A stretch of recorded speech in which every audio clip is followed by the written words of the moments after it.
Umuwi na nga kami ni Bebo galing ng Thailand at ito na nga ang pinaka-ayokong part. Pero pabor na din sa akin kasi rugo, wala na akong pera.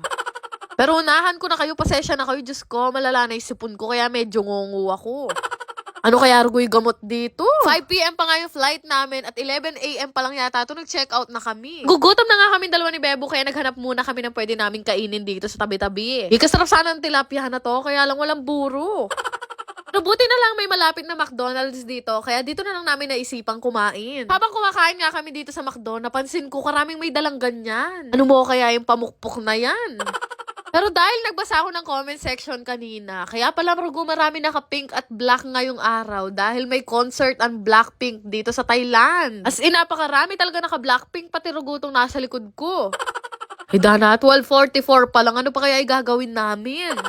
Ikot-ikot na nga lang muna kami dito sa mall, tapos nakabili pa to si Bebo ng maraming t-shirt na pang uwi daw sa mga tito niya. Kamalas nga ni ate, kami pa mo'y buhay na mano niya, barat pa mo'y natapat sa kanya.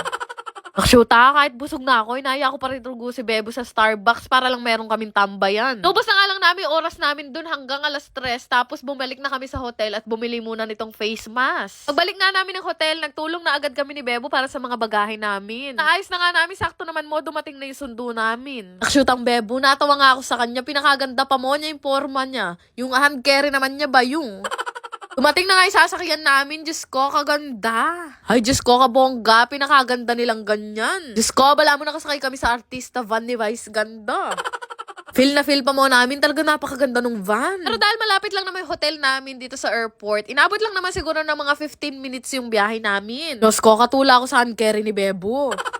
Nandito na nga kami sa Dao Minso International Airport. Pumasok na nga kami agad at nagtanong-tanong na ako saang gate kami pupunta. Sakto naman mo, walang pila kaya nakapag-check-in kami agad. Nakakabitin mamasyal dito sa Thailand. Marami pa akong temple na hindi napupuntahan. Diyos ko, katula ako kang Bebo. Talaga pinanindigan niya yung hand carry niya na yan. Dana parang may bit-bit siyang sawa.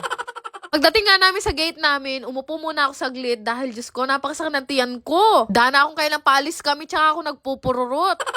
Pero syempre, hindi ako nagpalatang nagtatay ako. Diyos ko, may nakakakilala pala sa akin dito. Makarine. Dana, uwing-uwi na ako dahil nagtatay nga ako. At na-delay naman kami ng 3 hours. Diyos ko, wala pa mo akong gamot. Buti na lang may palibre silang burger. Shit, ano pang gagawin namin ng 3 oras dito? Dapat sinabi agad nilang delay para nakanood pa ako ng concert ng Blackpink.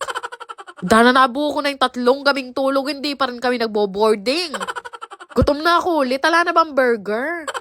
Ay talagang hindi ko na alam kung anong posisyon gagawin ko. Diyos ko, masakit na ako buldit. Rugo, salamat naman, maya-maya nag-announce na boarding na daw namin. Kaya agad-agad pumila na ako, iniwanan ko na si Bebo. Nang katagal ng delay na yun, Diyos ko, first time ko maranasan yung 3 hours na yun. Diyos ko, Bebo, hawakan mo nang maayos yung hand carry mo, baka lumabas yung sawa. Buti na lang talaga nahanap namin yung seat namin dahil nandito lang kami sa bungad. Ikatula ko doon sa katabi ko kasi kilala niya ako, mukha pa mo siyang Hello Kitty, nang kakuyot niya. Ay Diyos ko, salamat naman, magpa-flight na rin kami pa uwi. Nabot nga rin ng mga 3 hours yung biyahe namin pa uwi ng Pilipinas. Dahil nakakatakot yung biyahe namin, umalog yung aeroplano, lubak-lubak. At dinaan kami ng piloto sa rough road. Naiglip nga lang ako ng konti, nasa Pilipinas na daw kami. O, ang tip ko lang sa inyo kapag pupunta kayo ng Thailand, doblehin nyo yung mga malalaking yung maleta. Diyos ko, para hindi kayo umuwi ng Pilipinas ng ganyan din ang hand carry. Kinuha na nga namin yung baggage namin at sakto-sakto paglabas naman mo namin, nandun na yung sundo namin, si Mami at si Kuya. Namiss nila ng bongga ang isa't isa at ako naman, tumataas na rugo yung balahibo ko. Dahil nangangapatakla na ako.